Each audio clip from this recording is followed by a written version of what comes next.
proper connectors of the power supply to the motherboard. Step 1. If your system uses a single ATX style power connector, plug it in. It can only go one way. Some ATX systems use a 6-pin auxiliary connector as well as a 4-pin connector, which are also keyed in one way. If you are confused with the power connection of the main board, it will be better to consult the documentation with your board to ensure that the power supply connection is correct. Improper connection may damage the motherboard.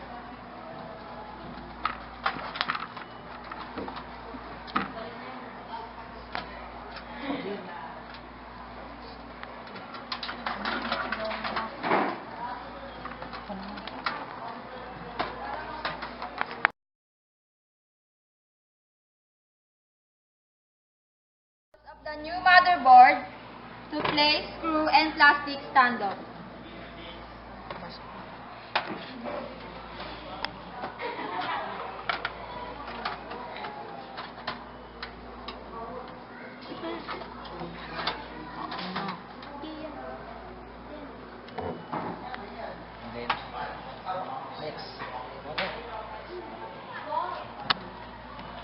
Screw any metal spacer into the new case properly to align with the screw holes in the motherboard.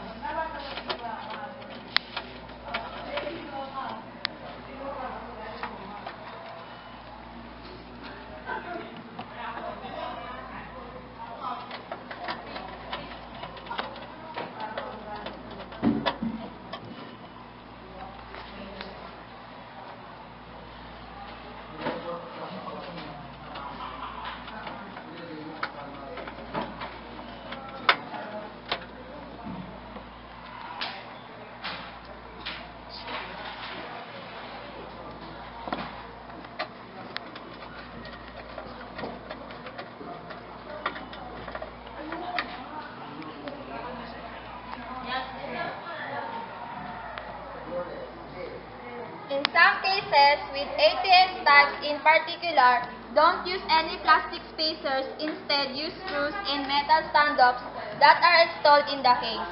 These are somewhat easier to install because the motherboard drops into place.